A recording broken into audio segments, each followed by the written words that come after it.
Um, Hi everyone. Let me get my chat doc or chat thing docked. What the hell? Shut up. Okay. How is everyone? Why isn't that? Okay.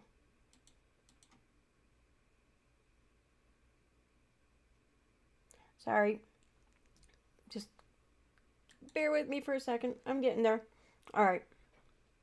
Now I have this stream on. Just want to double check and make sure I'm live and I'm being heard and all that shit. Hi, Mr. Black Wolf. Hey, Taboo Topics. Hi, Koi. All right. Let's see if I can hear me talking. Yeah, I can hear me. Okay, good. Shut up, Aaron. No, I'm kidding. Um, Hi, Sunny D. I hope everyone's doing well this evening. Hi, AH. Good evening. Did you see KJ put out a video saying she's vindicated? Yes, I saw that. Yes. Yep, that's part of what prompted tonight's live. I mean, something else really, I think, kind of led the prompting of tonight's live more, a little bit more than Katie and her, I don't know, her proclaiming to be victorious and the fact that she still has to go to trial over a good chunk of all of the bullshit she said about this group. But yeah. And the other thing though is this, I don't know. Okay, so I've heard of this person before and I've read some of their shit before, whatever, and they never really got on my radar. But the tweets I read yesterday, or last night rather, and or was it this morning? I don't even remember. I got home late last night and the shit's bleeding together. But the shit I read, like, she almost makes Katie Joy look good. Almost. I mean, I don't know. But we'll go over that in just a moment. I just want to give everyone a chance to get here. Because I didn't really give much of a headway or... Oh, jeez, I just noticed. Sorry, I didn't realize it was down there. I want to give everyone a chance to get here because I didn't really give everyone much of a heads up or whatever that I was doing this. I can't believe I had that sip. Sorry.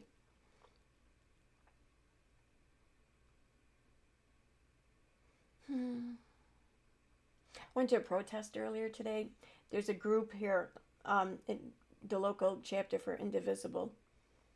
They've been doing this weekly protest outside the federal building here in the city, protesting the ICE captures or whatever you want to call them. I don't even know, because I guess like some of these people are now missing, supposedly, and now there's even some question about whether or not all of these examples or situations are even involving ICE.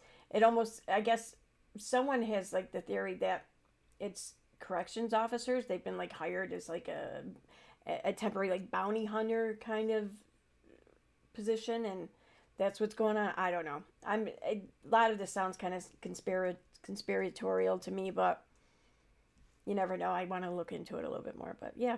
Anyways, I went to the protest today. It was fun. Well, I mean, as fun as it could be given the subject matter, but. Hi, Aaron.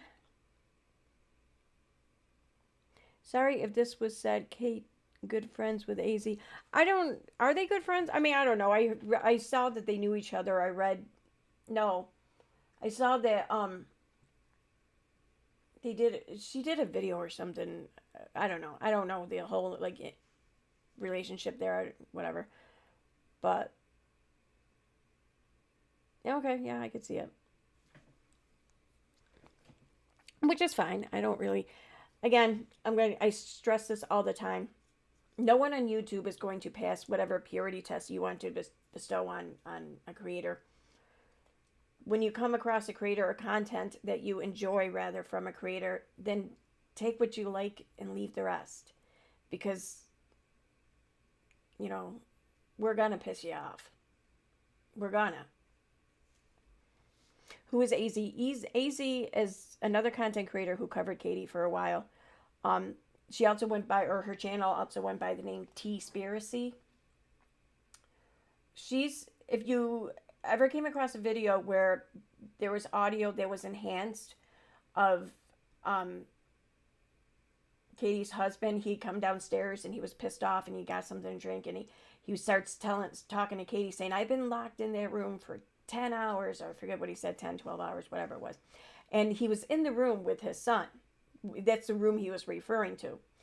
And this was at nighttime, and he was then at that point trying to put their kid to bed from the sounds of it. And but the audio was enhanced so you could pick up him clearly saying that. And then he gets, you hear him go back upstairs, you hear the kid start crying, saying something about he's hungry or whatever, and then you hear Todd like yell at him like, go to sleep, you know? And then that's pretty much it. I mean, I don't know, whatever.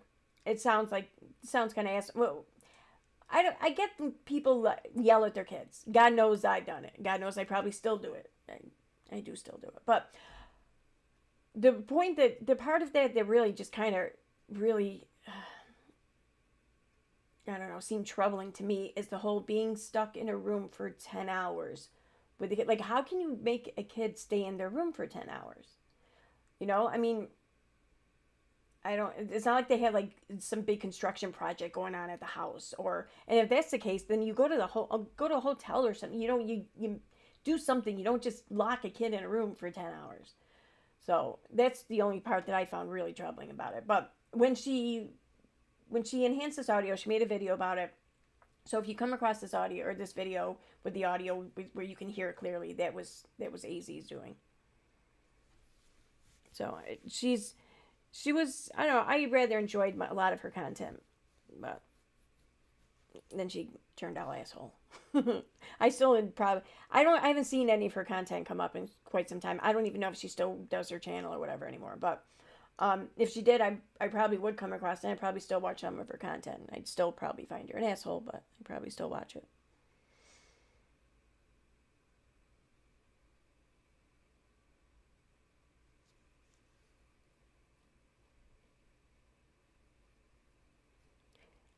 Easy used to be a masshole. I didn't even read that until just now, and I was just calling her an asshole. That's awesome. Yeah, okay, so the person that I'm going to be talking about, I'm going to talk about this person first, and then we'll move on to Katie Joy. But is she goes by the moniker Masshole Mafia. She's been, so where Turtleboy has been like the face or whatever, the social media face for the free Karen Reed movement, in my opinion, I think Kate Peters, Masshole Mafia, would be the antithesis of that. Would be the opposite, basically. So yeah, she's been the whole like social media face, in my opinion, behind the anti-free Karen Reed movement, and primarily because she's anti-Turtleboy. She apparently, from what I can gather, and I tried learning about hers a little bit today, she used to, I guess, work for Turtleboy, because Turtleboy has the Turtleboy News website, I think it's called. And he's a journalist. He's been doing this for quite some time. He's covered some pretty notable stories, you know, none bigger than the Karen Reed story, but nonetheless, there was a build up there, you know. He was doing some decent, impressive work anyway. And one part of his website, or his presence back then, or his media's presence back then, was that they would cover the especially asshole people of their society, mostly local, and put them on blast. Like, we're talking like your people who like abuse kids, shit like that, you know. And this is where Kate Peters comes in. She really took a shining to doing that, to dragging other mothers under the bus, basically pointing out all the things that they did wrong. And it's not like it was hard to point out from the sounds of it. I mean, you know, these were like probably, I don't know, not the lowest of low, but, you know, just, they were losing their custody of their kids and shit for whatever reasons, addictions, crimes, or entertaining Johns, you know, shit like that. I can't believe I just said entertaining Johns. Oh my God. Like, I sounded like a boomer. Anyway,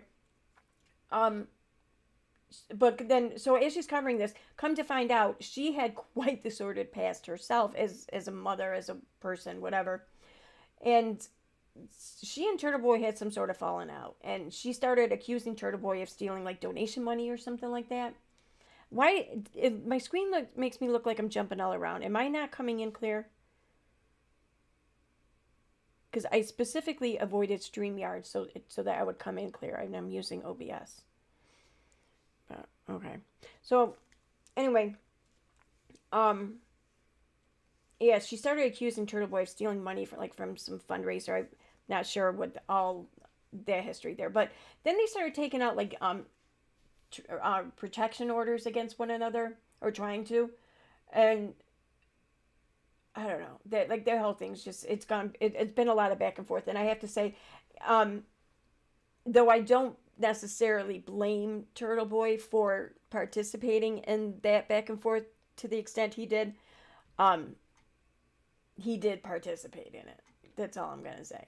It doesn't make anything that happened right or excuse it or okay. No, it doesn't. But he did participate in it. So that's who she is. So, and I think that that's why, by and large, she has covered this from the supporting the Commonwealth point of view.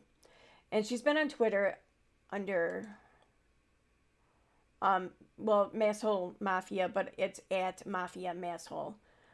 And she's been tweeting about this case all along, and somewhat about Turtleboy or whatever. But it was the shit that she put up. She didn't put it up yesterday. I read it early this morning. I just assumed it was put up yesterday, but it looks like it was put up on the 24th, so 2 days ago.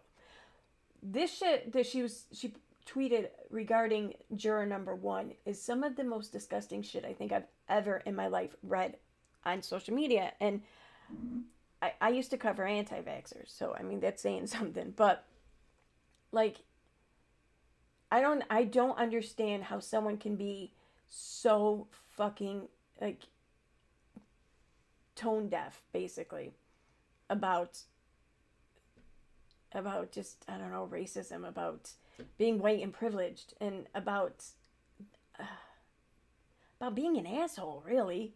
I mean, this is like the most dismissive shit I think I've ever heard. And okay, well, I'm not gonna talk it up anymore. I'm just gonna jump right to it. Wait, as soon as I take this Band-Aid off my finger. I cut my thumb earlier. All right.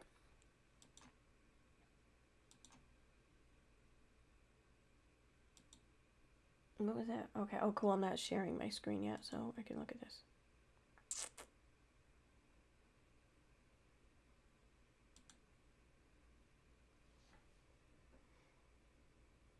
One second. I just want to see something.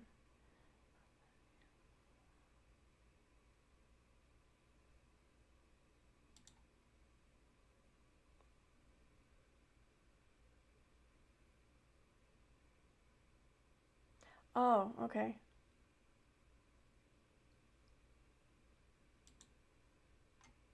Oh, I see. I haven't even looked at AZ's shit in like a while. But thank you for sharing that with me. Good to know. Okay, so see, I really did like AZ and everything, but she did this one stream that really just kind of irked me. Actually, a couple of them. Oh my god, I forgot about all these. Like, she talked some mad shit about me. I forgot. Wow. Okay. I'd still probably watch her though. Whatever. I'm the first one to admit I can be an asshole sometimes. But all right, so I'm jumping over to Masshole Mafia's Twitter. Let me share the screen here.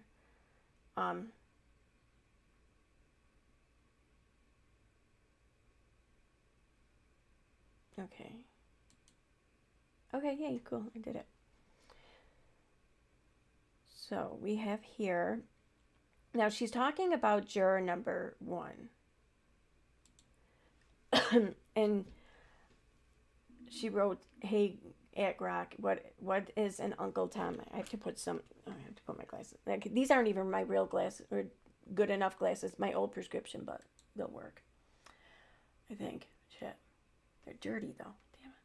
So, and this is, first of all, let me read what, so Turtleboy is the one who was sharing these screenshots. And over here on the right, he says, "Last night, Kate Peter, who was working with Zora from Netflix, the Norfolk County DA's office and the state police issued a series of racist tweets directed at the foreman of the Karen Reed jury. She called him an Uncle Tom, a racial slur meant to demean black people who are perceived as not sufficiently black. After receiving massive blowback, she deleted the tweet and attempted to word salad her way out of it, but only continued to say more racist things. Yeah, the more she talked, the worse she made it. She said she was tempted to call him a race traitor, but decided not to because she doesn't know what social class he's in. She accused him of, quote, overt subservience to the upper echelon of white America, end quote, for articulating on television why he believed Karen Reed is innocent and why a more thorough investigation into John O'Keefe's death is needed. She accused the foreman of, quote, riding hard for white privilege because he thought that a white cop's house should have been searched after a dead white cop was found on his lawn. As a black man, he knows that he wouldn't receive the same privilege if it were his lawn. She seemed to find it acceptable that a, quote, fucking immigrant and a black community worker, end quote, reached a different conclusion than she, as a white woman, reached on the Karen Reed trial. She claims he's not black enough because she hasn't seen him on TV advocating for black kids in Boston, which is not something the news would cover even if he did. Finally, she explained that it was okay for her to call him an Uncle Tom because she, as a white woman, determined that this historically racist slur is not, in fact, racist. Kate Peter is what she is. We all know that, but any decent person with associates with this sort of racism is just as bad as she is. So now I'm going to read the tweet. So we read the first one. She's responding to someone. She says, no. What I am saying is that although I recognize the term as pejorative, I do not consider it racist, and I find it more than applies here. From what this man has self-disclosed, he is from one of the most disparate neighborhoods in this area. I can't, these glasses suck, I can't. Okay. In the area where gentrification has pushed people out and driven housing prices up, disproportionately affecting generational black families. He works with the area's vulnerable youth. The hell was that?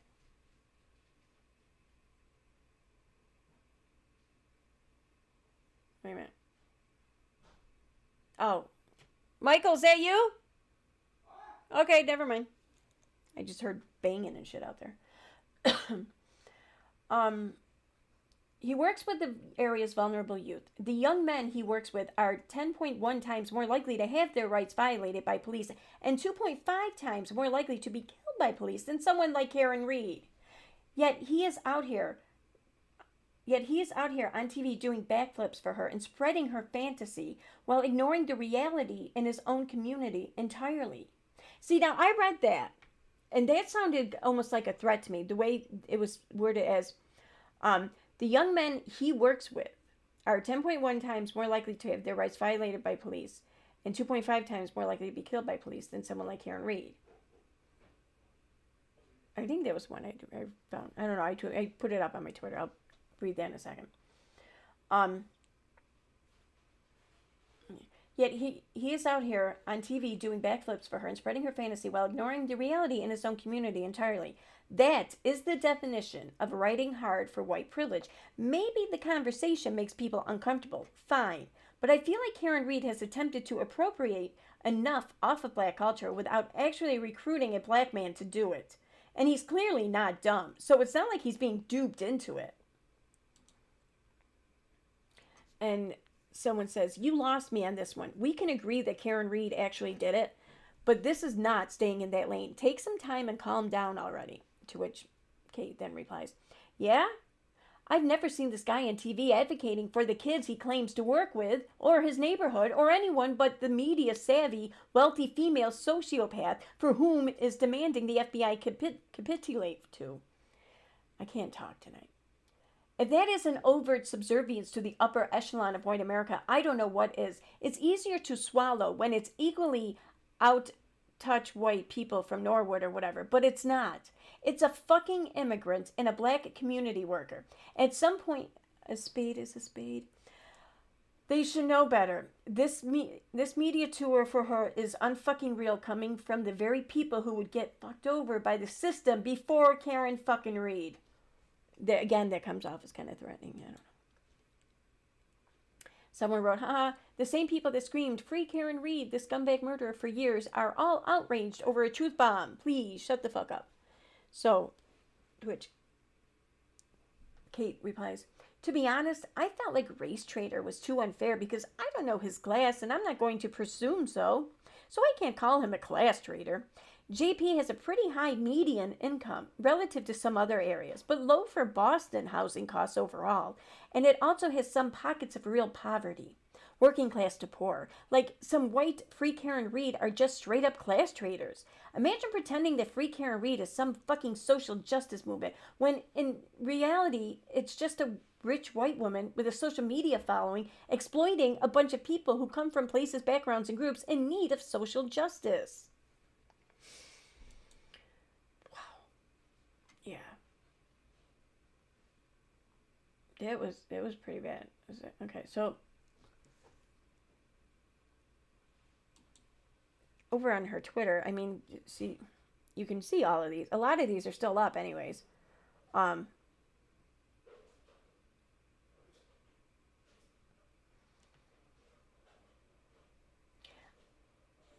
Oh, okay.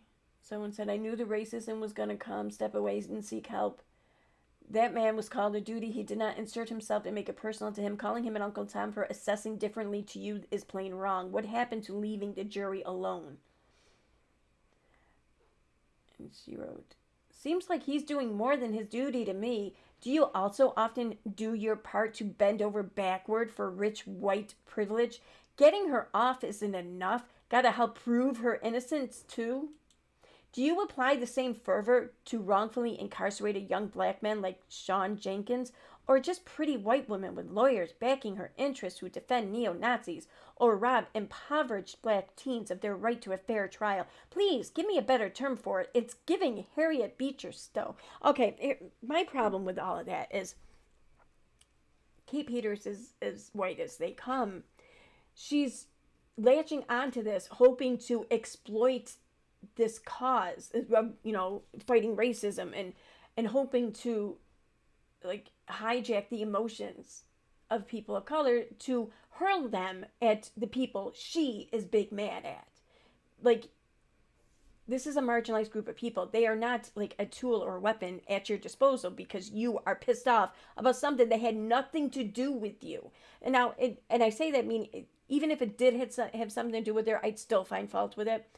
But I can almost understand the anger a little bit. Here, though, she wasn't related to John O'Keefe. She doesn't know Karen Reed. The only person she knows involved in the story is a third-hand party to it all because he wrote about it, and it's Turtleboy. That's it. So I don't know what screams privilege more than that. Then, oh, I know. I don't really feel the effects of this social issue that I'm now going to try to hijack and exploit to my benefit. I don't feel those pressures or whatever. I don't have to deal with that kind of discrimination throughout my life. Throughout my life. But it doesn't matter because I'm pissed off at this other person. So I'm going to just take their anguish. I'm going to take their upset, and I'm going to take the unfairness that they've been dealt with throughout their lives. And I'm going to try to use that to harm this person over here because, I don't know, he pissed me off. Or because I think that this person who I don't know could be guilty. And meanwhile, in order to do that, in order to to find peace within herself to do this, she has to ignore so many things that this jury foreperson has brought to light, has discussed, has mentioned. She has to ignore it and pretend and act like it's not real, it doesn't exist, it's not warranted for a discussion, when according to the jury it is, because they just acquitted someone based off of that. So, I mean, I don't know. I can't think of anything more fucking privileged than that shit, really. I'm going to get off my soapbox for a minute. I'm going to check chat, and then I'm going to go back. I want to read a little bit more of this shit. As soon as my pinwheel stops. Oh, wait, what am I doing? Wrong one. I forgot. Okay.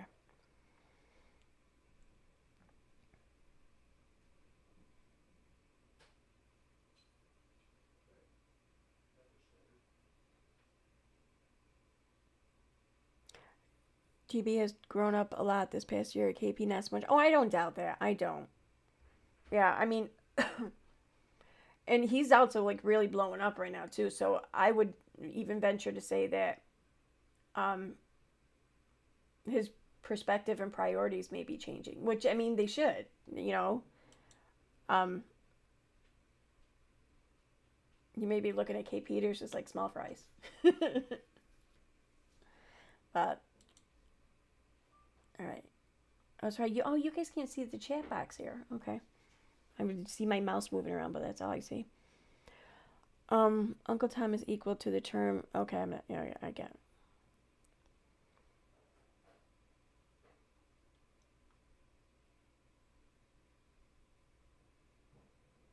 Harassment of the jurors has been disgusting. They did their job and found her not guilty. Exactly.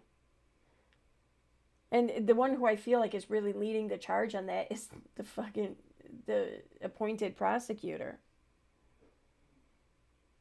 Like, I think he's just so used and so set in his ways of being a defense attorney that he's just speaking as though he's a defense attorney who lost. But when you're the state, when you're the people, you can't really do that because of the power that that position yields. With the power and the strength you have like behind you in that position, you can't really then start aiming it at people. At least outside of a courtroom. I mean, yeah. Speaking of lawsuits, I've been reading too. Like, there's expected to be, or there's already been started civil lawsuits against Karen Reed, which that's just some bullshit, I think. But hopefully it doesn't go far or anywhere really.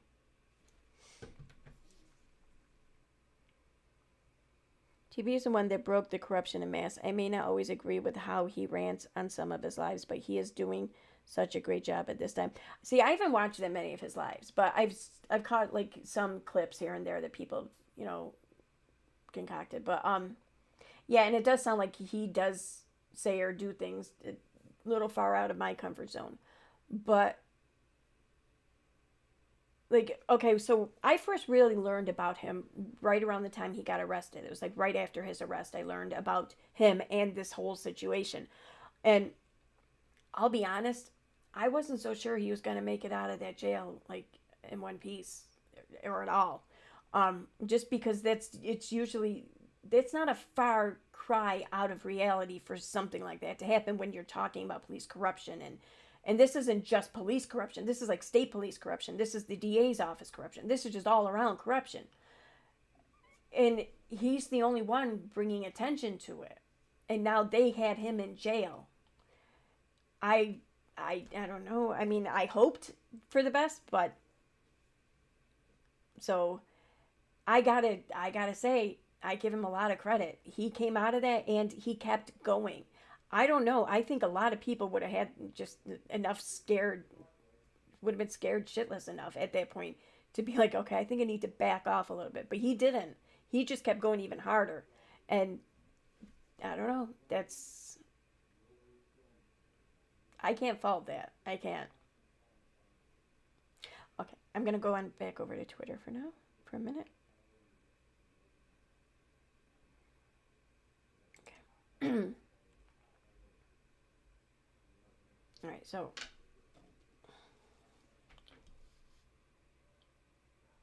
all right, we just read that one.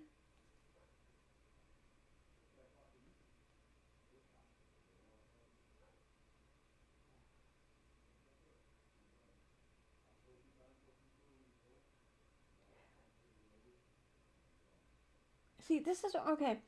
Right here.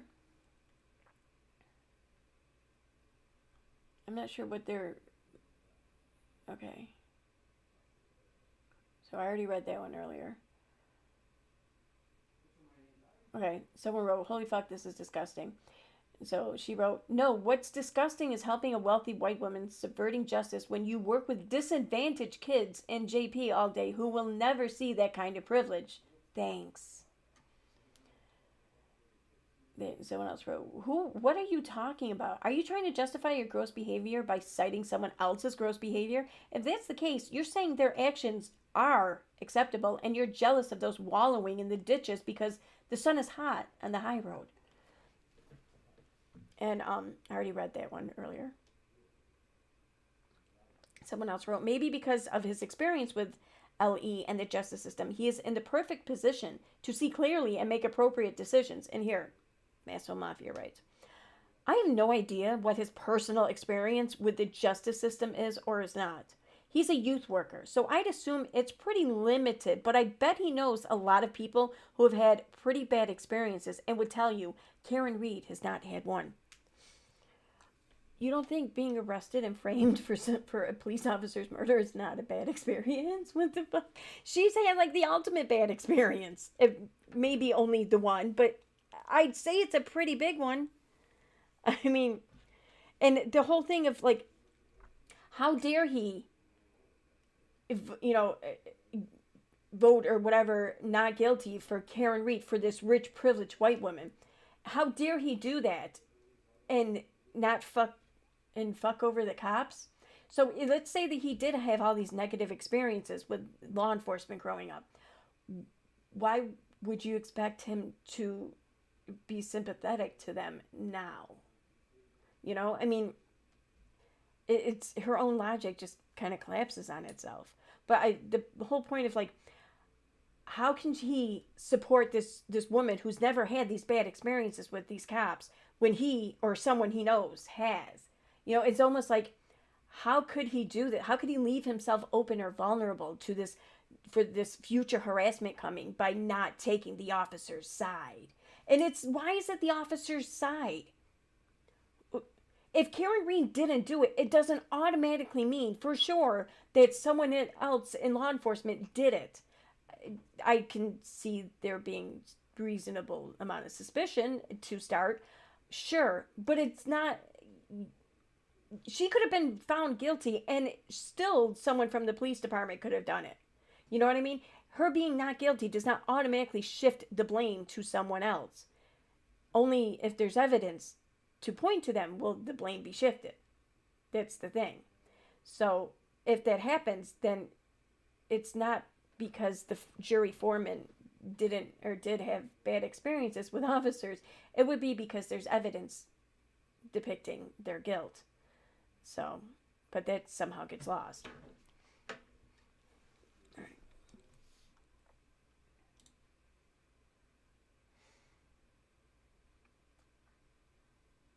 This one too right here. Oh my God.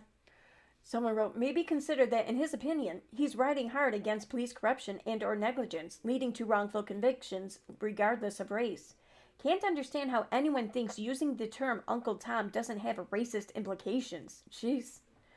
To which Kate wrote, no, he's not. What he is doing doesn't punish the police or change anything in the system or do anything at all except, one, help Karen avoid any responsibility for John O'Keefe's death now or in the future, and two, help her attempt to keep her grift going. It changes nothing for anyone else but her. Well, she was the only one at trial, so that might be why. Or people with her resources in the future by offering a blueprint of sorts. What blueprint? Oh my God. I am in no way implying that he is lesser than I am. Oh, well, that's good, because I don't recall anyone asking you that, but we can see where your mind is going, where you're already thinking. I am in no way implying that he is lesser than I am on account of his race, not less intelligent nor capable, not morally, spiritually, or physically. I'm simply saying that he is helping to perpetuate the lack of energy for his own community in favor of carrying water for a rich white woman with every advantage who already beat the system. What would you call that? Got a better term?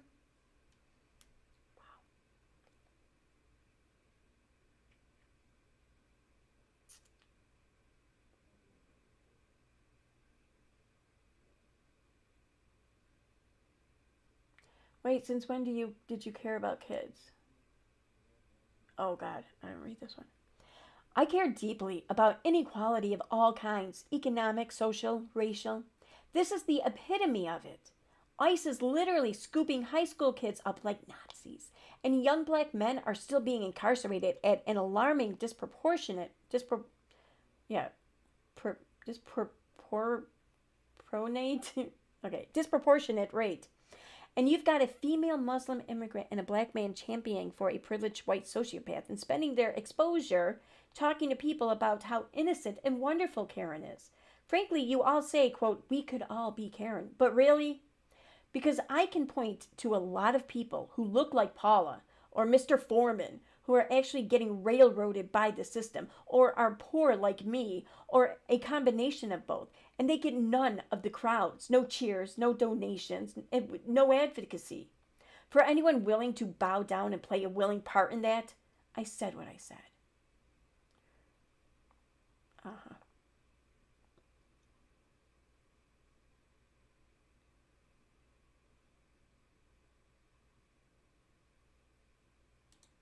Okay, I read that one too.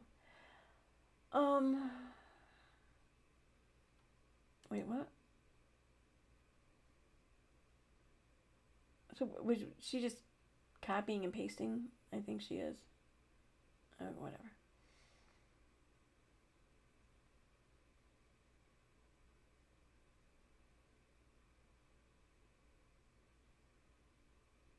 She's still better than you. Sure, that's fine. But she's a killer nonetheless.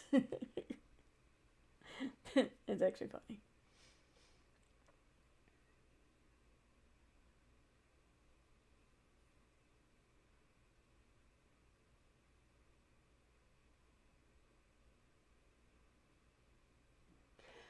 Here she wrote, okay, someone wrote, holy hell, what's he think the FBI did 2 years ago? FBI be like, yeah, Karen did it. she, so Kay wrote, the only thing that would happen if they did that is Karen Reed would find herself with some shiny new federal charges. Careful what you wish for. What a shame that not one of these jurors took their civic duty seriously at all. John O'Keefe deserved so much better.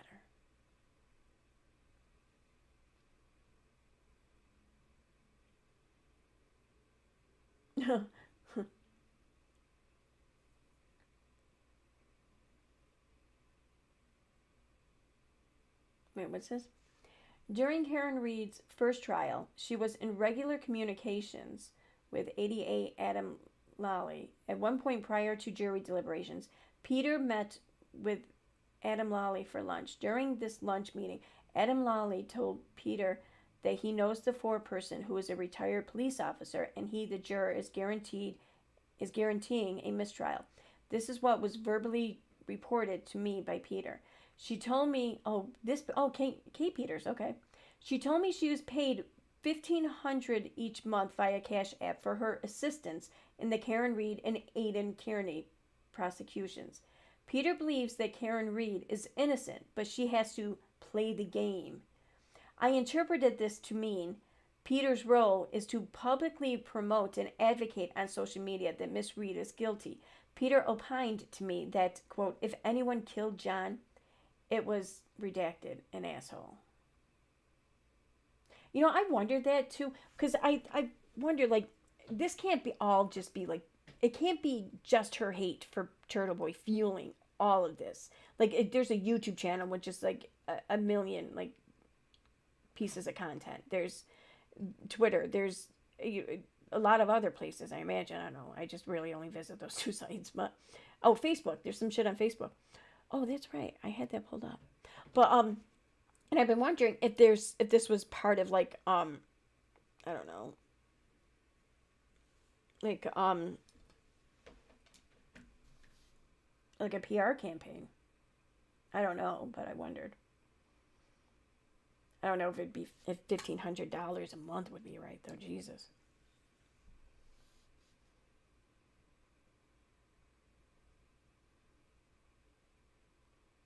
To which I have to say, this chick dancing out in front of the O'Keefe's house, I have two opinions on that, and it's based on nothing other than just my whatever I want to form my opinion. she's either like not right in the head, or I think she might be like controlled opposition in a sense. I don't know.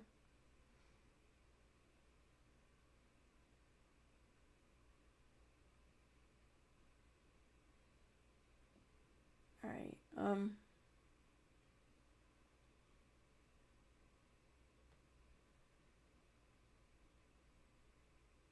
Of course, these jurors are being paid. Of course, they are. This isn't justice. It's a sham. The O'Keefe family deserves so much more than this. So now we find out juror number 4 in the Reed case sold his story to TMZ. I'm hearing unconfirmed reports he was given upwards of $50,000. That sounds like a bunch of bullshit. I don't think they pay that much. I mean, there's at least 12 of them. They could, you know, buy anyone's story probably, and unless someone's got like something very specific in their story, I don't know, but and so what? They can. And this is what people, I think a lot of people are trying to like throw shade at them for, saying that um they're not to be trusted or whatever, they're to be, I don't know, ridiculed and shit because they're doing interviews, they're in accepting payment for shit. They just spent a couple of months under strict like lockdown, almost strict rules, to not go online, to not look at shit, to not talk to people, to avoid friends and family basically, because let's face it, everyone was talking about this case. They had to stay the fuck away from people mostly, and they were paid shit money to go sit in a hot ass courtroom. And sure, some of it was entertaining, but I mean, there had been a lot of moments where they were just like nodding off, basically, too, you know? And they had to sit in those very, I'm sure, uncomfortable chairs all day long some days. It, you know what? They they had a rough go of it there for a couple months. They can sell shit, as far as I'm concerned. Whatever. And that would be even if they found Karen Reed guilty, whatever. I'd want to know the story then. I definitely want to know about it more. I'd want to hear about it. So I would be all for it. All right. So let me get off this here for a second.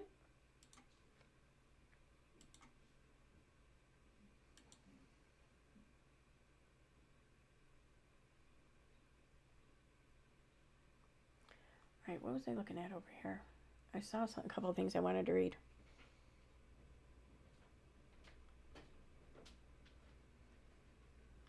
Wait 1 second, guys. Where's my mic?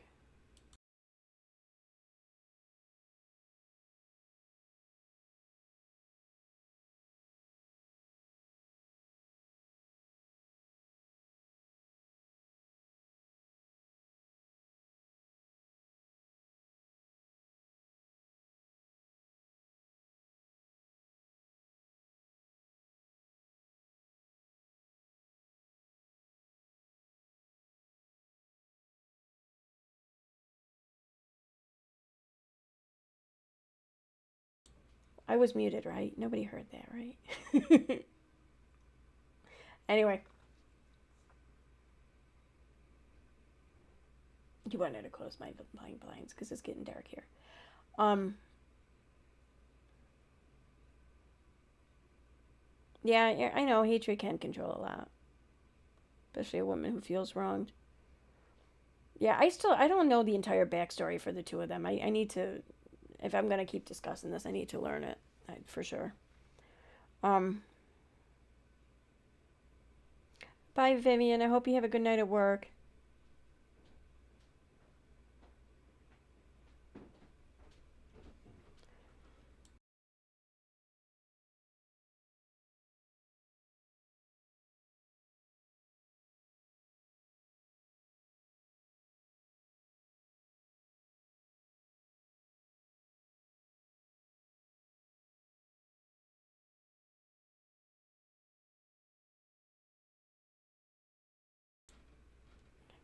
Sorry. All right, so let me go back over here. I wanted to find something.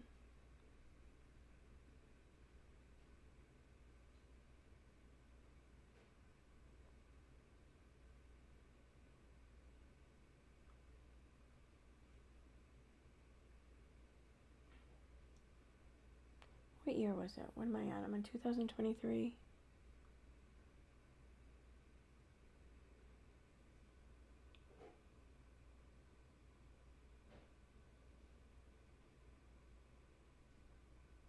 Okay, maybe it wasn't. Maybe I didn't find anything. I don't know.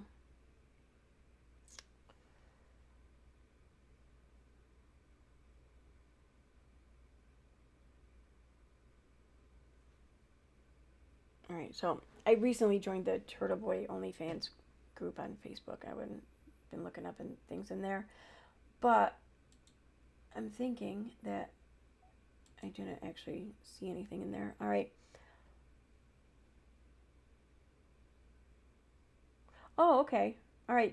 No, this was it. All right. I didn't have it year specific when I found it. Okay. So let me share this.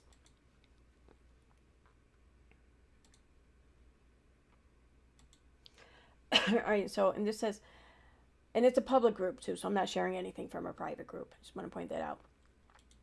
Kate Peter, aka Krusty Panties, stated during jury deliberations, quote, "No matter what happens, we're gonna leave the jury alone. Days later, you deserve anguish, lying horror." This is the face of someone rotting from the inside out. Court records show Kate/Krusty lost custody of her 2 children. Not rumors, not gossip, documented facts. Why? Substance abuse and refusing to remove a predator from her home even when her own daughter was being abused. I thought her ex beat her up. I thought that's what it was.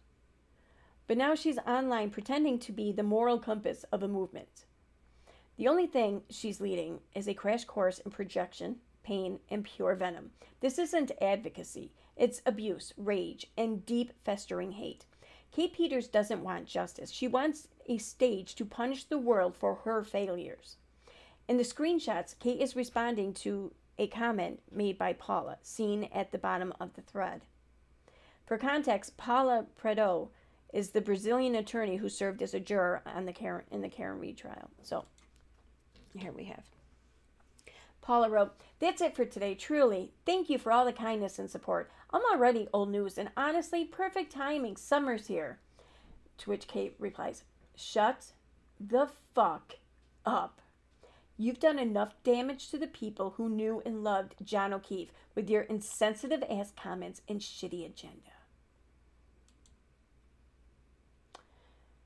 Paula wrote, "Let's be honest. I knew I was stepping into a hornet's nest when I chose to speak about my experience. I expected heat, and I expected hate." Kate wrote, "God forbid anything ever happens to one of your children and you're in Peggy O'Keefe's position.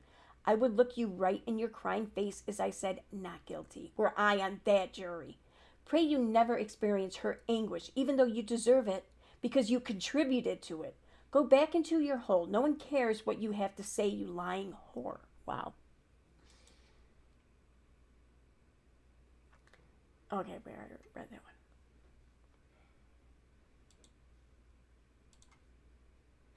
All right, let me look through.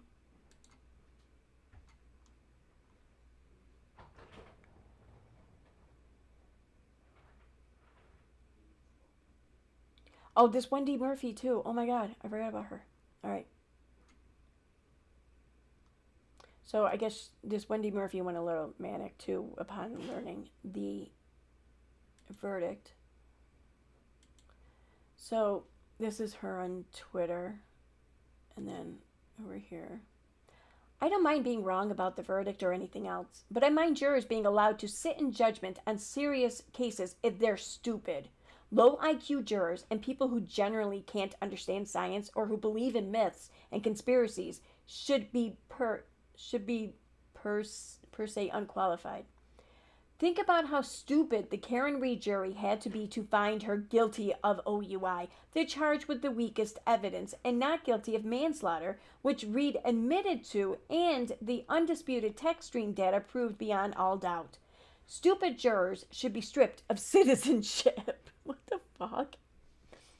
"Public is now in notice that murder is legal for rich people in MA, or in Massachusetts. Mass has the most disgusting legal system on earth because it allows jurors with low IQs to decide serious cases. Mass also has a racist system because it sends poor black men to prison only because they can't spend millions on PR." This is a question straight from one stealth juror parroting nonsense from the first trial. Jury wants to know if they can acquit on 2 charges and remain hung on the other. The jury doesn't want to answer that question. Only reason Karen Reed won't be found guilty of murder is that jurors have a hard time seeing a cute white woman as a murderer. Well, you think she's cute. Oh, that's so sweet. Especially when she intentionally poses in public in tight clothes with her lawyer hugging her breast. Wow. Eroticizing female defendants is a tactic. I thought it was when they're in jail that was the fantasy or whatever. Okay. I didn't realize it was when they're still sitting at the defendant's desk there.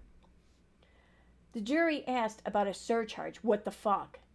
Don't be surprised if a juror is removed tomorrow. Just saying.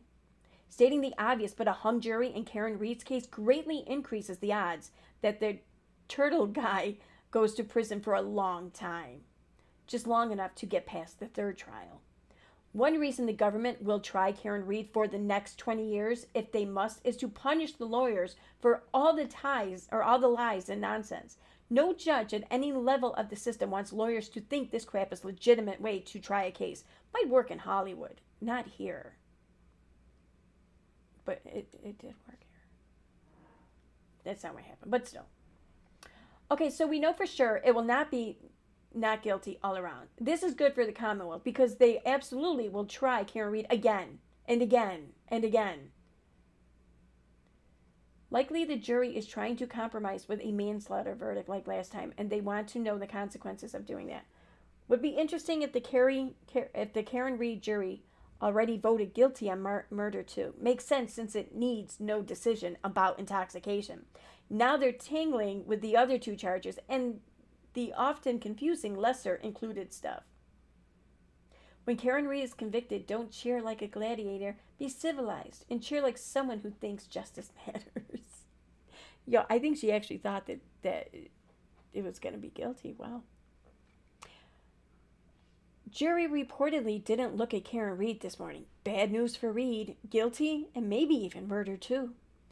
No colors should be sullied the way Karen Reed loons destroyed Pink. Barbie movie is a close second. What the fuck was wrong with Barbie? I hope someone finds a way to use technology to show Reed in a hot pink jumpsuit. Oh my God, now you're picturing her in a hot pink jumpsuit. Girl, come on. It's so nice. It's so sweet. In a hot pink jumpsuit and leg chains on her way to Framingham today. Pink is the new orange. Defense is spending a fortune on these verdict day protesters solely to pressure the judge to impose a meager sentence or face the wrath of the mobs at the gates. This is terroristic behavior by so-called officers of the court who are ethically obligated not to do this. Wow. Terroristic. All right.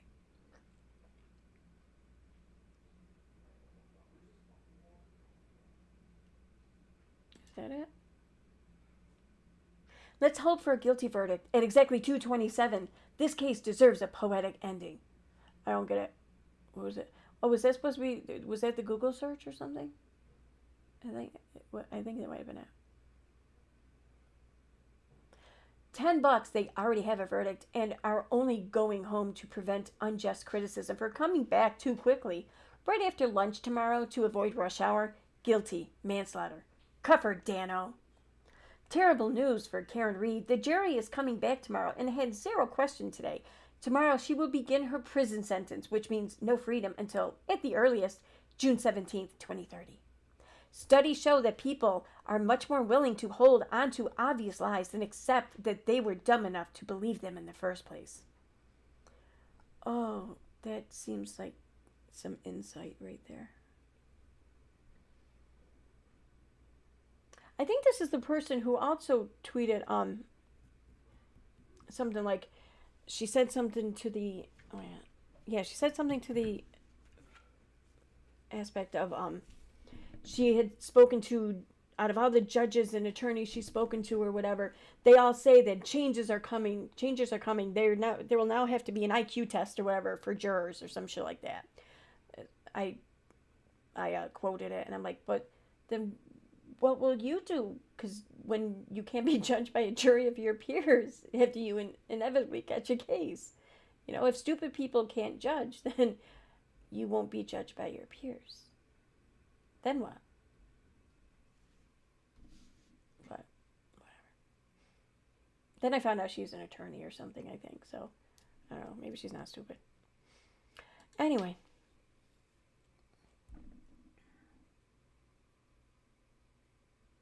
All right. So I'm going to move on to Katie Joy, I think. Enough of this. Let me go back here for a moment. Let me go to chat.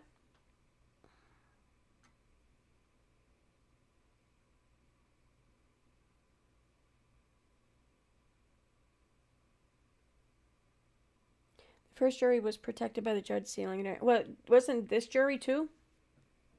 I think they did have the same protections. The only reason why these people's names, the names that are known at this point, is because each of these jurors came out. Like the juror number 7 or whatever, she came out, she gave her name. The 4 person, I guess, is withholding his name and has asked media to do the same. Although I don't think he can't rationally expect his name to never get out there. It's gonna happen. I think he's just trying to stall it, maybe, or just make it harder for people to obtain, which I don't blame him there. But I hope he's not seriously expecting his name to never get out there, because it's gonna get out there. Yeah, there are dumb people in every profession. You're right. Hi, Jilby. You're right. Okay, so, but yeah, I don't know. I won't. I might talk about Kate Peters a bit more on the channel here, just because I didn't realize how she was. I guess I don't know, and it's like it's the hypocrisy for me. I'm just gonna leave it at that. It's the fucking hypocrisy for me, and boy, it's in abundance. Holy shit. Anyway, okay, so I'm gonna head on over to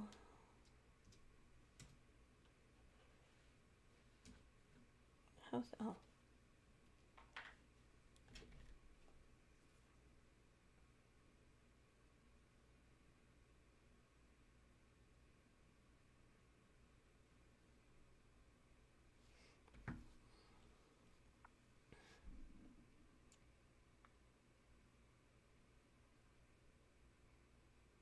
Okay.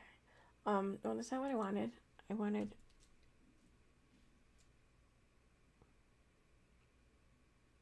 I just have to go on over to Instagram, and my computer wants to run slow again, like every other day. It was actually moving pretty well earlier, but my iPad has even been running crazy slow. Either that or Turtleboy's website, it just really doesn't like to load very well. Because now that I think about it, even on my phone, it wouldn't load. I was having a hard. I had to keep refreshing it. He does have a lot of ads on there. That might be why.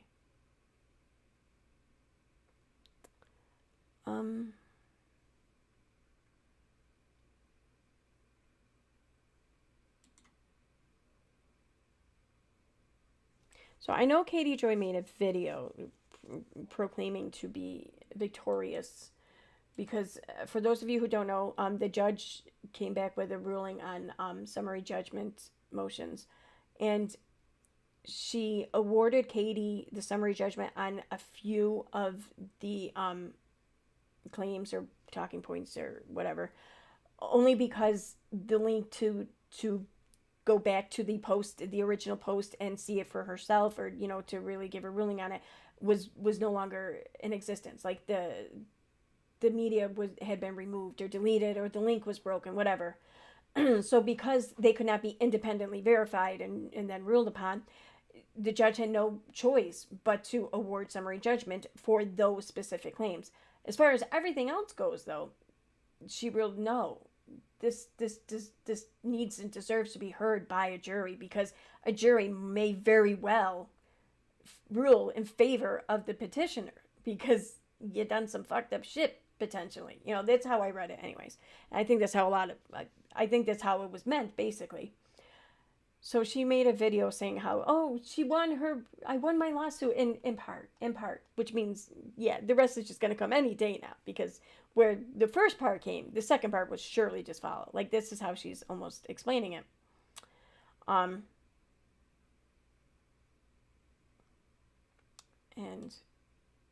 if there's no post, I'm guessing it might be in her stories. No.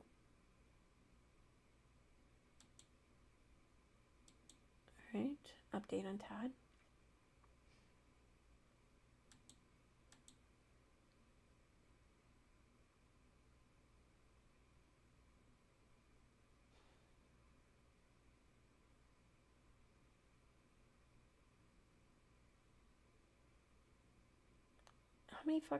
How much shit did she put up in 20 hours ago? Oh my god.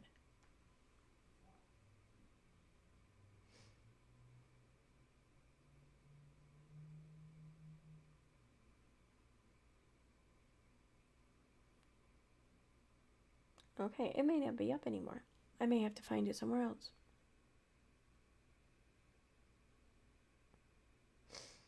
Yep. All right.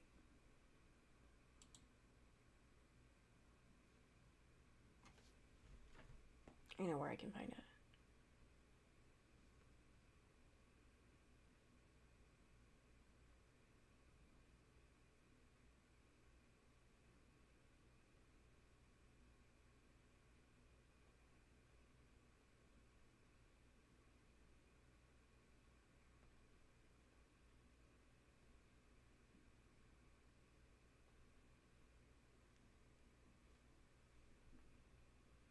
Did she not post about it? I mean, she could have just done a video.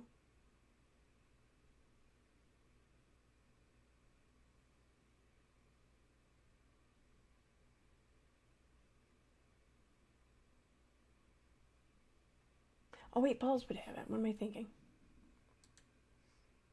I always forget about Balls.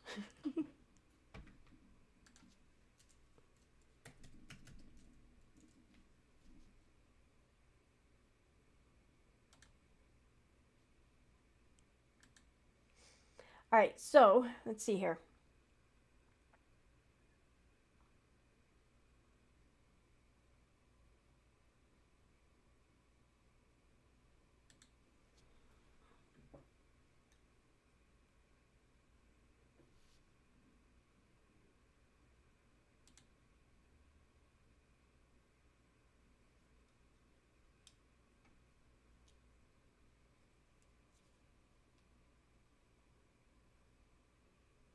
Wait a minute. Wait, what is this? I didn't see this. Oh shit, this is recent. Okay, my bad. Here, I'm gonna share this right now. So it looks like there was a letter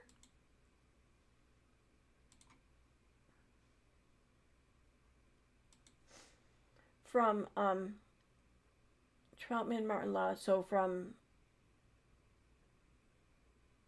Jennifer Moore, from Katie's attorney. And let's see, what does this say? Wait, I'm gonna have to do this.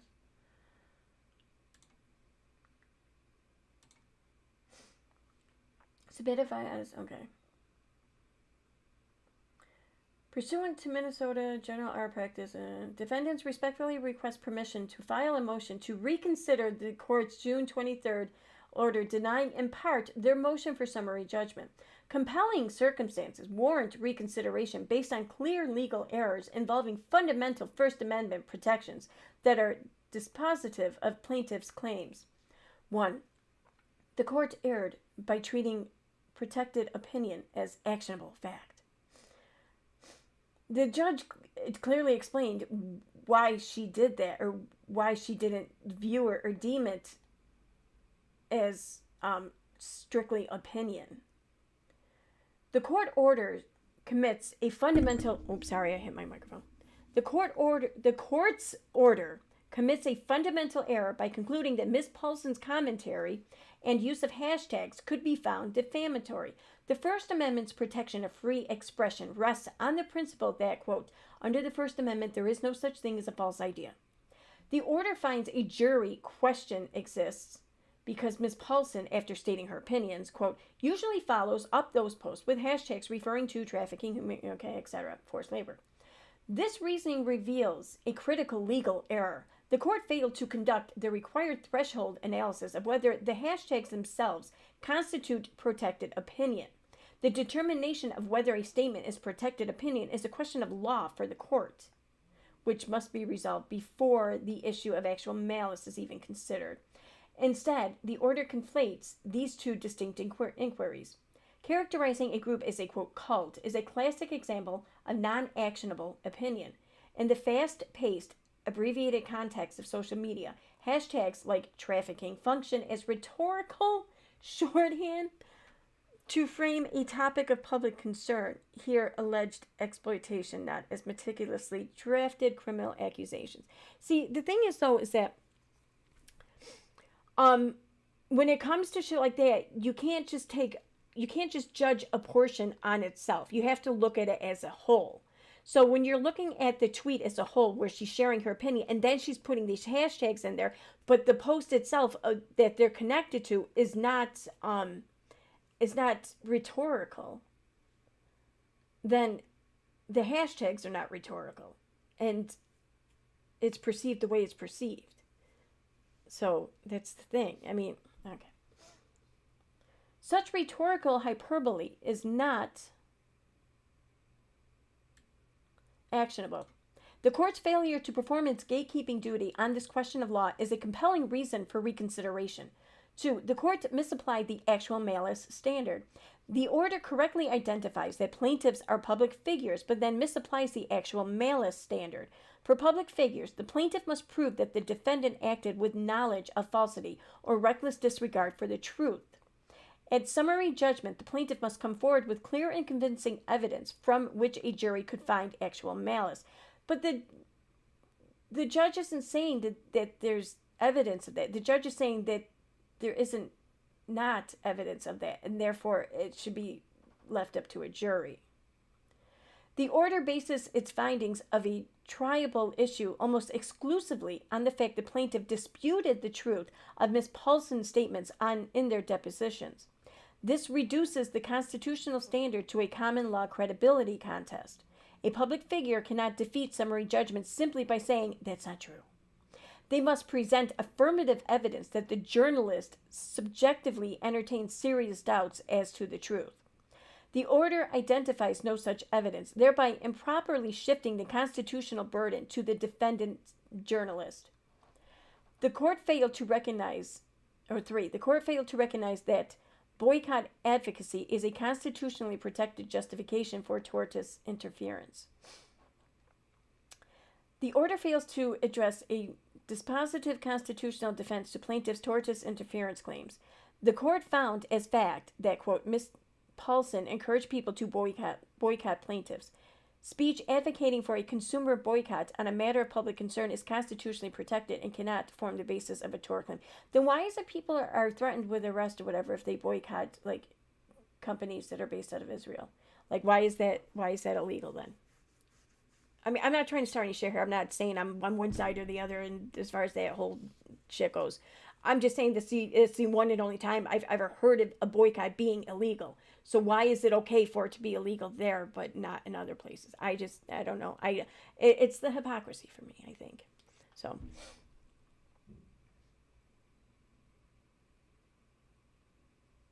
Cannot form the basis of a tort claim. The order states that whether Ms. Paulson alleged interference was justified is a factual issue to be decided by the jury. This is a clear error. While justification may be a fact question under whatever lawsuit, the existence of a constitutional justification is a question of law for the court. This oversight is outcome determinative for counts 3 and 8. And constitutes a compelling circumstance for reconsideration. These errors fundamentally misapply controlling precedent. We respectfully request permission to file a motion for reconsideration. She has to ask for permission to file that motion? Huh, okay. Was that it? Yeah, that was it.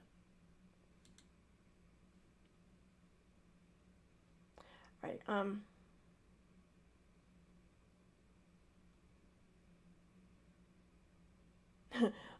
Wondering if she's is guilty of contempt of court, as her reporting of her case is misleading and incorrect. It also seems she is referring to matters not even addressed in the legal action and trying to sway public opinion.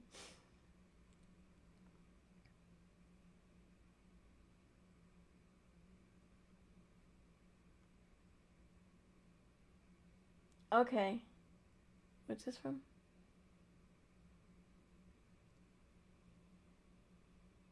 Oh, this. Okay, I don't even think that this had to do with her lawsuit. I think this had to do with something else.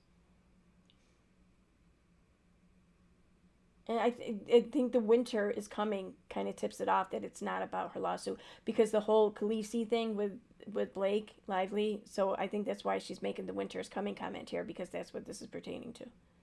My opinion. Whatever.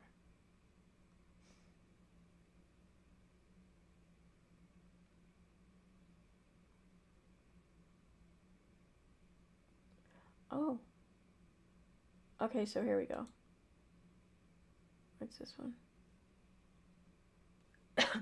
After more than 3 years, I claimed a big victory in court, with more than half of the lawsuit against me being thrown out by a judge. I also won when the judge refused to rule a summary judgment against me. This means I won't have to pay $10 million to Robert Shin, Miranda, and James Derrick. While part of their claims stuck, we have tons of evidence to prove our innocence. Find out what comes next. If you want to help our continued legal fight, please help this video in the algorithm by commenting, giving the video a thumbs up, and sharing. Also, if you wish to donate to our efforts, please consider sending us super thanks, which you can find above near the title. Thanks for your continued support. Love you, Katie Joy. Why would you ask for super chats or whatever for? Why would you even suggest that as a donation? Because you're basically saying, I want to share your donation with YouTube. That's what I want to do. So don't pay me in any other way. Pay me to where YouTube gets a good percent, like 30 something percent of it. Why would you do that? Just say PayPal me something, anything other than super anything. It's crazy to me. It's like you're not even serious about this. All right, I'm going to play this video, I guess. Despite all of this, Robert continues to. You're aware of Robert Shin. He's this leader of a church. And I became familiar with him in February of 2022 when a woman named Kelly Wilking, who's become a dear friend of mine, and her husband, Dean, and their daughter, Melanie, did an Instagram post where they talked about their daughter, Miranda, and how Miranda has changed dramatically and she seems to not communicate with anyone and she's cut everyone off. All of this, Robert continues to use me as a scapegoat and others to try to silence our reporting. That's my opinion. And I disposed of, right? And I filed one too. And so mine was partially granted, where they removed about 15 statements that I made, and they said that that was not defamation or actionable. What? And then because Robert, Miranda, and James Derrick gave depositions claiming that I interfered in their contracts, which I did not. I'm sorry. I'm trying to reapply my lipstick and that just threw me off. What the fuck did she just say? I gotta hear that again. That's crazy. And so mine was partially granted, where they removed about 15 statements that I made, and they said that that was not defamation or actionable. And then because Robert, Miranda... No, they didn't remove anything. Katie had already removed it from social media. Therefore, it could not be considered. They didn't remove it. They were just like, we don't know. Therefore, we can't rule. Therefore, we can't judge. Therefore, this is gonna get dismissed, tossed, thrown, whatever. And then what did she say?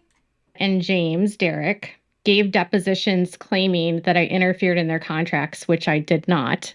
The judge needs to consider the fact that their depositions were under the penalty of perjury, not communicate with anyone, and she's cut everyone off. All of this, Robert continues to use me as a scapegoat and others to try to silence our reporting. That's my opinion. And I disposed of, right? And I filed one too. And so mine was partially granted, where they removed about 15 statements that I made, and they said that that was not defamation or actionable. And they said that it wasn't actionable, but they didn't say it wasn't defamation. That would mean that they were able to view the statements and therefore, rule on them. They can't rule on shit they can't see. So they never said it wasn't defamation. That's a lie. Then, because Robert, Miranda, and James, Derek, gave depositions claiming that I interfered in their contracts, which I did not, the judge needs to consider the fact that their depositions were under the penalty of perjury, and that because their testimony all matched, it would be a fact that the jury would need to decide. Now, the frustrating part about this is that there's like 3 separate contracts they claim that I interfered in, and I provided evidence to the court that I literally spoke to none of these companies. And the largest contract has to do with the LA Clippers. And Robert, and if my case needs to go to trial, I think we'll have to go to trial, and we'll use his audio and his own words to show that we did not defame him.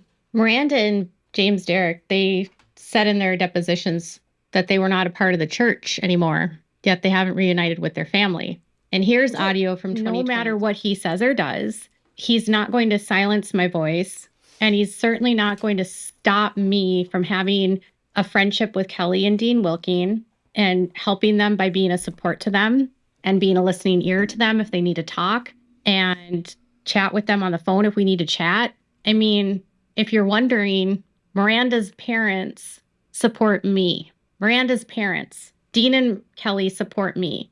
Their daughter, Melanie, supports me. They don't support Miranda suing. She thinks it's all about her. She's telling Miranda that Miranda's parents support Katie and not Miranda. That's what she's really saying. She doesn't give a shit about Robert Shin thinking that. She wants Miranda to hear that. She wants Miranda to hear, look, they support me, not you. That's fucked up. That's fucked up. What is up with their parents, man? With Miranda's, why? That's crazy. Doing me, because they know that this lawsuit is frivolous and baseless. And they know that he has filed so much at the judge to confuse them that he's just trying to get anything to stick. But we will keep fighting. And today I started seeing an uptick in comments of people saying that I was going to go to trial and that I was losing my mind. And so now I need to keep lying about Robert Shin. If you have any questions about who he is, please watch the Netflix docuseries or listen to the podcast, which is on Apple or Spotify, which is called Forgive Me For I Have Followed. It's on iHeartRadio, My Cultura. It's on a Latina channel, but you can watch and listen to all the episodes. They have interviewed so many former members, including Alicia and the dancers that appeared in the series. Kalia, who was in the series as a co-host, legal battles. And you start seeing comments about me, about how I'm going to spread more lies and how I'm so frustrated and I'm so nervous and he's going to take me down. I'm just going to say this. A lot of those are bots. We've been dealing with them for years. Oh my God, here we and go. Some of them are people from his church doing it, allegedly. And I'm not scared. I didn't lie. I didn't interfere in any contracts. And if I have to go to trial, I will. And I will be vindicated. And I won't stop fighting until I'm vindicated. And that's why I cover cases like what Justin Baldoni is going through, because I know what it's like to be on the receiving end of lies that have been told about you in court. And then someone trying to cover up their bad behavior. See, this is the thing that I think drives so many people so crazy about her, is that they're not lies. Like, I'm not sure how you can... Okay, so I can see why you would look at a situation and you would perceive it differently than someone else. That happens all the time, sure. But usually when that happens, you can acknowledge that that is happening. You don't just sit there and say that the other side is lying, they're wrong, they're lying, they're being deceitful, they're a bot, whatever. You acknowledge that the perception is different and explain why you feel your perception should be the overall, perception of a matter. But you acknowledge that. So if you can't acknowledge that, then that tells me that you're the one who's fucking lying. That tells me that you're the one who can't see or won't admit. In which case, it doesn't matter. You just can't be trusted because you don't have that objectivity. And if you don't have that, then how do I know I can trust or believe anything you say if you haven't been able to be objective and to hold it to task at times? Behavior by blaming you, because I have been a scapegoat for years. Oh, that was the end. Okay.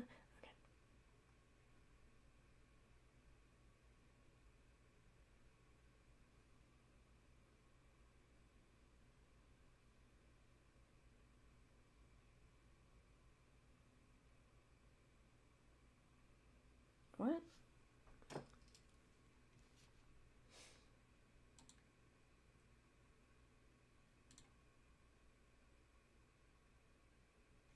Okay. Please update in Reddit if you can. They keep on talking there and seem so confused. I don't go on Reddit much. What the fuck? Oh my god. Oh my god. It's like she was on Reddit every fucking day for weeks, for months on end. And then today is the first day she didn't go on Reddit, so now she doesn't go on Reddit much. Like that's how quickly shit changes for her. And how little. Anyway, I don't go on Reddit much. This is a time where settlements become very common. I wouldn't be shocked if Blake is wanting out.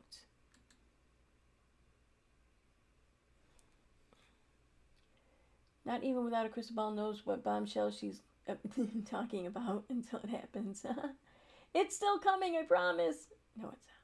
There's a lot happening behind the scenes that I can't disclose, but I do have a very, very solid and verified source. Really, I have a source. It's coming.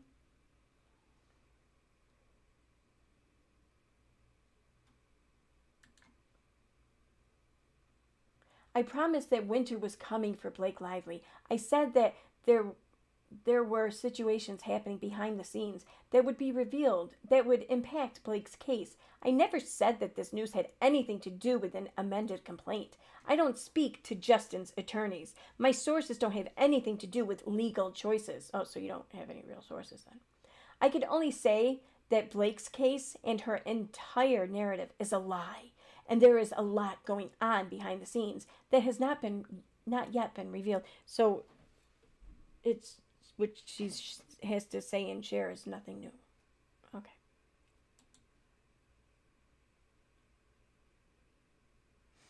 Oh wait.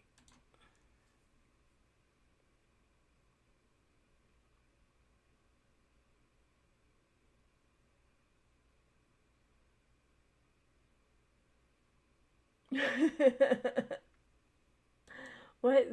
Why did Katie share this? Just because Katie Joy lied about sexual harassment does not mean all women lie. We should take credible accounts of sexual misconduct seriously, and we should not start doubting all women who come forward. Katie Joy is harming victims of sexual harassment and assault by masquerading as a victim to improve her public image. Why would Katie share that? Oh, wait a minute. Oh, I see. Oh, it says over here, Balls fixed it. Okay. Yeah. It's definitely fixed.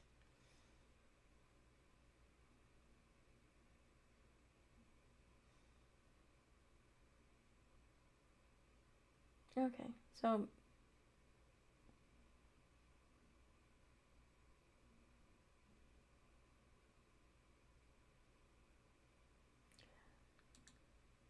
I know Llama Girl was sharing her video, and I'll watch the rest of it, and this way I don't have to give her a view.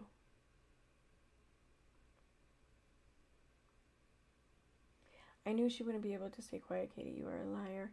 The case has not collapsed as you claimed. The fact you had to make a video tells me all I need to know about your state of mind. The fact you were trying to say that it's bots and people from the church that are speaking. Okay. Media and production companies, including HBO Max, Netflix, and to write out my warfare prayer list that I have in my notes, and I do my prayer, and then I put it in front of me, and then I speak it out. daily I had to plead the blood over, Sandwich and her minions, many extra church members, specifically put out Wilkins family and family members of other current Chicago church members, the dance community, and some of the few people there, media and production companies, including HBO Max, Netflix. And I declared C&D, cease and desist over them. I declared stop communication between the opposing forces. And then I confessed, anyone that touches the anointed who shall, I will suffer harm.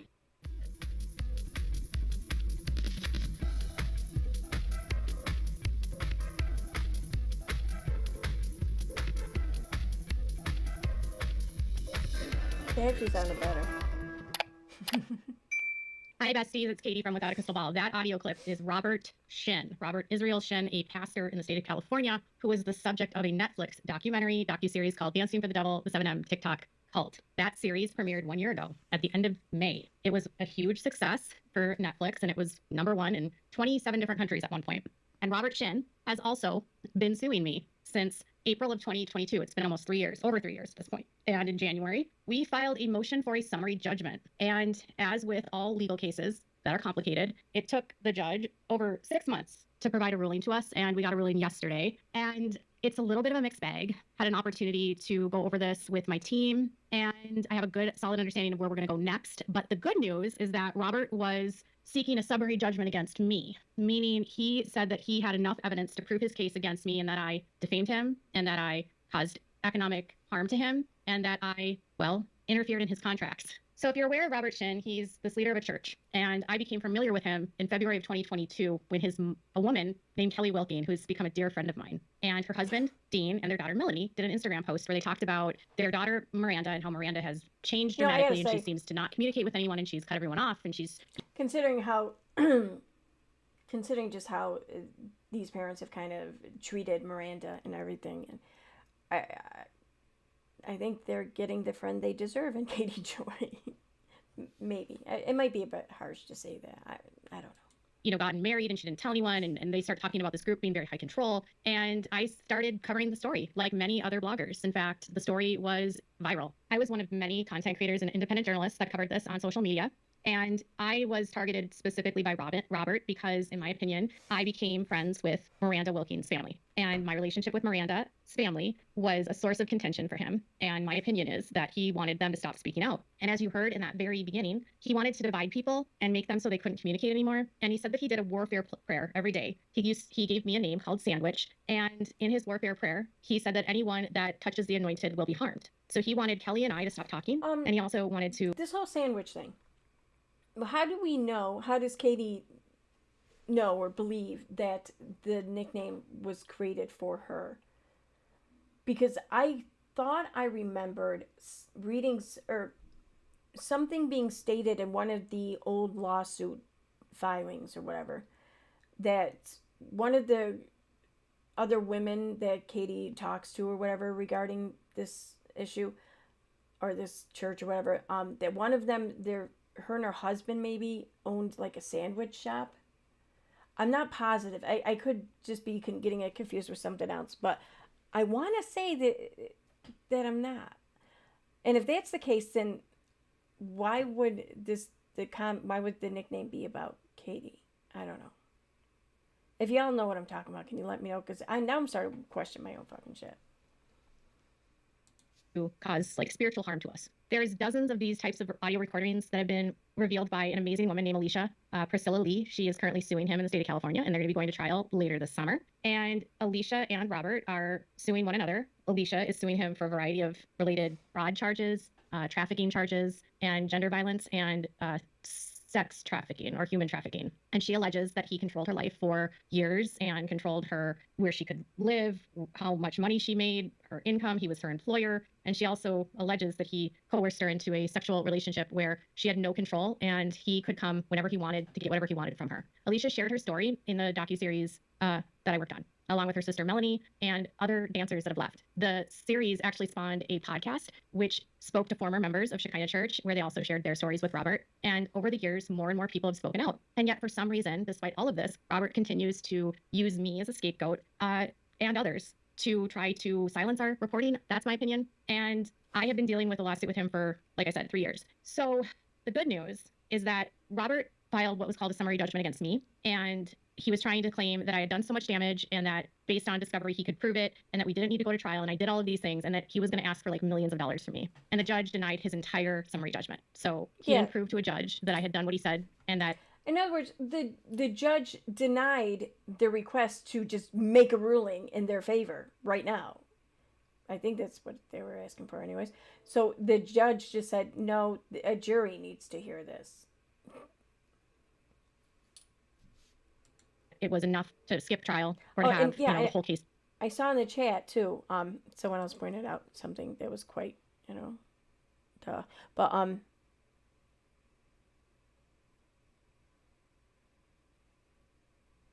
it go?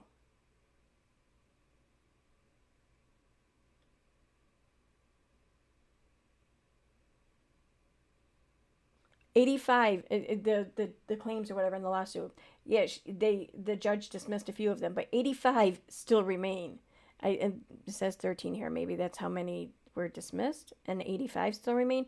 So out of 85 statements or more, yeah, that math isn't mathing. When she says like half the shit was no, where do you get half from? Disposed of, right? And I filed one too. And so mine was partially granted where they removed about 15 statements that I made and they said that that was not defamation or actionable. And then because Robert, Miranda, and James, Derek, gave depositions claiming that I interfered in their contracts, which I did not, the judge needs to consider the fact that their depositions were under the penalty of perjury and that because their testimony all matched, it would be a fact that the jury would need to decide. Now, the frustrating part about this is that there's like 3 separate contracts they claim that I interfered in. And I provided evidence to the court that I literally spoke to none of these companies. And the largest contract has to do with the LA Clippers. And Robert has been telling his people for a very long time that I interfered in his LA Clippers contract when I didn't. And I only reported that they had been dropped by the LA Clippers following all of these online reports, but I never spoke to LA Clippers. Moving upon our enemies. Okay, we're in a place. No, you said that you spoke to someone who worked with them or I don't know, someone who had a direct contact and link to them. That's who you said. You said that this person reached out to you and said, guess what? They're no longer working with the Clippers. Place where God is moving upon our enemies. Amen. And we shall see glory, and we are seeing glory being manifested right now. And the enemies being stopped. We're in a different season now. Amen. We're in a season of glory right now. And you're seeing his word coming before your eyes. I mean, small thing. Audio obtained by Alicia Lee, Priscilla, who is suing him and was a former member of the church, showed that at the same time that Robert was suing me, he was telling his dancers that people like me were the enemy, that I was evil and that I was someone that was out to harm them. And he turned them against me and made them believe that I was wicked and I should be harmed because I'm an enemy. Alicia's released dozens of audio clips from her experience with Shekinah. And Robert recorded all of these during the time after the reporting began. And it reveals that despite the legal battles that he's waging against many of us, privately to the church, he is telling these members exactly what we've reported. He doesn't deny it. In fact, he enjoys it. He likes the attention. We have 2 companies that are looking to do a nasty documentary or docu-series on us. How many of you heard? One was Netflix, and the other one was HBO Max. Amen. This year, on April 19th, they had a stock meeting every quarter for the shareholder. Netflix reported a loss of 200,000 subscribers first quarter, when they originally estimated they're going to gain 2.5 million subscribers. And then they forecasted the next quarter they're going to lose 2 million subscribers, and they did. And the CEO blamed password sharing, or Russian-Ukraine war, and a few other things. But a lot of the analysts are not buying it. They don't know why it's happening. And they started laying off employees and, canceling a lot of the shows that they're going to do. So stock prices at the beginning of the year were $700 per share. Now it's down to $170. Wouldn't it be funny if they lost all those subscribers and shit and just they had to start leaving people off because people just don't like Katie Joy?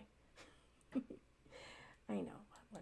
They don't know why it happened. I know why it happened because they're going to do a documentary on Shekinah Church in 7 Part of the reason I'm getting sued is because of my involvement in this series that he's talking about. Interestingly, he's not suing Netflix. He's not suing WBE, Wilder Valderrama's entertainment production company that helped make this, or Dirty Robber, or the director, Derek Doreen, or the executive producer, Jessica Acevedo, or anyone from Dirty Robber that was the primary production company of this film. That series was 3 parts. They were given an opportunity, but Robert was telling his followers before it ever was made that he somehow was able to make Netflix stock price go down. And he had that kind of power. because he's God and he can make wild things happen. He went for being, now, a lot of people hear me and they say, you're crazy. I understand that. Amen. Everything you talk about God and things of God is always crazy. That's why I have you sign NDA so that you won't share this. Praise the Lord.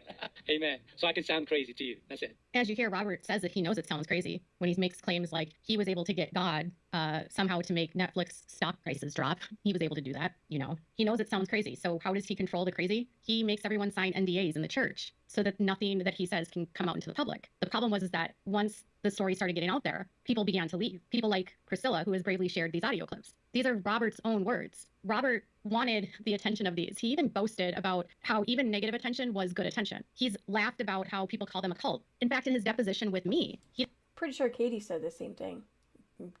Bad PR is still PR, you know. There's no such thing as bad PR. It's all good PR because it's PR. Didn't say that being in a cult was a bad thing, nor did Miranda Wilking or James Derrick. There is so much audio out there of the words that he has said, the things that he has said, and there's a litter of people that have made allegations against him. And while in a court of law, he's never been held accountable. He will go to trial when it comes to Alicia's case and the 6 other people that are suing him. And if my case needs to go to trial, I think we'll have to go to trial, and we'll use his audio and his own words to show that we did not defame him. Miranda and James Derrick, they said in their depositions that they were not a part of the church anymore, yet they haven't reunited with their family. And here's audio from 2022 of him, Robert, telling the congregation that he was the one that sent Miranda. So yeah, that's how Katie Joy is handling her having to go to trial. She's acting like it's a win. Not surprised. Not at all surprised. All right, why can't I move the chat back? What the fuck? Won't let me move it. God damn it.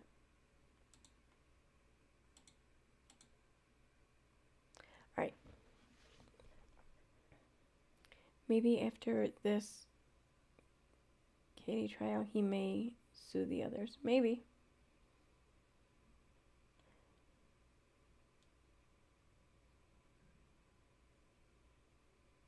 Yeah, she said, exactly. She said, internet, do your thing. She basically incited interference. Yeah, still way off with her math. All right, let me go through here, see if anyone tagged me in anything, because I haven't paid a whole lot of attention to the chat as usual. All right, I don't see anything.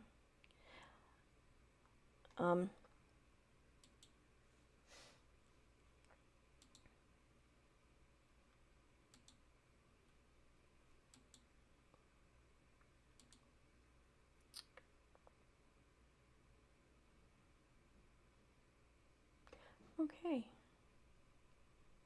Yeah, I don't see anything. All right. Oh, hi, Tiffany. I see that tag. All right. So that's it for today. I'm going to wrap this up. I'm going to get going. I don't know when I'll be streaming next. I'm working the next couple of days, so I don't know. I'll see what I can do. But thanks for being here, everyone. Have a good night. And oh, wait, sorry. I'm on OBS. Bye.